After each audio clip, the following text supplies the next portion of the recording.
Welcome to this explainer. All right, let's just dive right in. Today, we're going to demystify some of the absolute biggest, most hyped buzzwords in the tech world right now. If you've been anywhere near the tech space lately, you've definitely heard these terms thrown around, often interchangeably, which honestly can get incredibly confusing. So we're going to unpack exactly what they mean, how they relate to one another, and most importantly, how this whole landscape is evolving. So here is the golden question we're tackling today. It's a question that honestly trips up students and seasoned tech pros alike. What is the exact difference between generative AI, agent AI, and agentic AI? I mean, they sound almost identical, right? But there is actually a massive leap in capability and complexity as you move from one to the next. By the time we finish this explainer, you're going to have absolute clarity on what sets each of these apart. To get there, here's our roadmap for today. We're going to look at 1. The basics of AI, 2. Generative AI and LLMs, 3. Where Gen AI falls short, 4. Meet the AI agents, 5. Agentic AI, the Mastermind, and finally 6. The AI evolution ladder. Kicking things off with Section 1, the basics of AI. Let's establish a quick baseline before we get into the weeds. Artificial intelligence, at its core, refers to systems doing things that usually require human-level intelligence. And honestly, it's already everywhere. Think about it. Using Face ID to instantly unlock your iPhone. That's AI. Real-time speech translation. Netflix knowing exactly what you want to binge next. Or YouTube serving up that perfect video. These are all everyday systems performing human-level tasks seamlessly in the background. Moving right along to Section 2, Generative AI and LLMs. Inside this massive umbrella of AI, there's a super specialized, incredibly popular subset called generative AI, or Gen AI. Its whole deal is right there in the name. It generates content. That could be text, images, audio, or even code. And the engine running the show? Large language models, or LLMs. Think of the LLM as the actual brain of the operation. It's a deep learning model trained on an absolutely staggering amount of internet data. So when you're chatting with ChatGPT, Claude, or Gemini, you're essentially talking to a Gen AI interface powered by one of these massive LLM brains. Let's look at how this works in the real world, because it's fascinating. Say you ask one of these models, hey, is gold a good investment? The model instantly goes to work. Digging into all that vast training data, it spins up a highly structured, well-written answer. It'll give you historical facts, maybe suggest some portfolio percentages, and offer solid advice. It feels incredibly smart and helpful. But here's where things get interesting. Section 3, where Gen AI falls short. To see where the industry is actually heading next, we have to talk about the limits of current tech. And the biggest one? Generative AI is strictly reactive. It has almost zero autonomy. You prompt it, it writes a response, and literally the exact millisecond it finishes generating that content, its job is done. It stops thinking, it stops acting. It just goes back to sleep, waiting for your next command.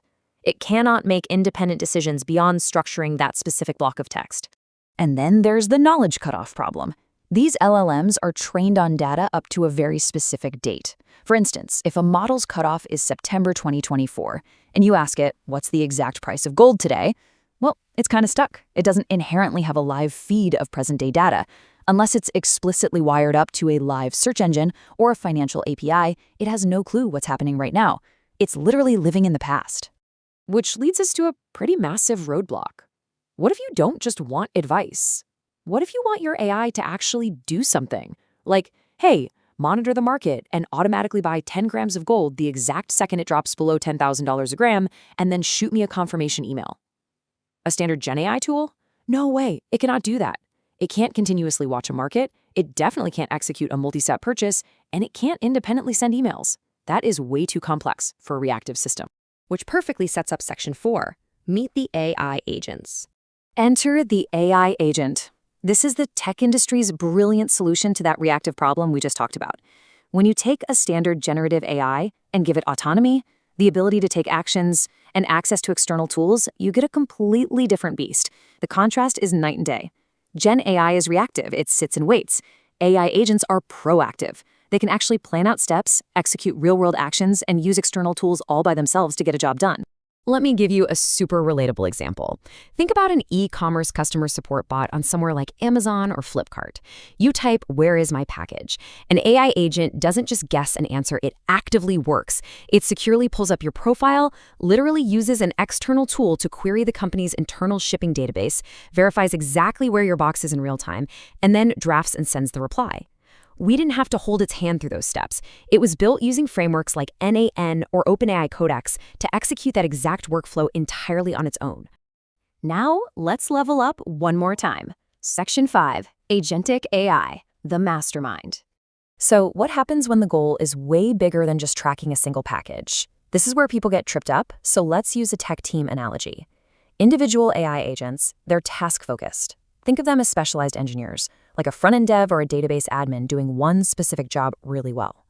Agentic AI, on the other hand, built with tools like Microsoft AutoGen, Crew AI, or LangGraph, that is your project manager.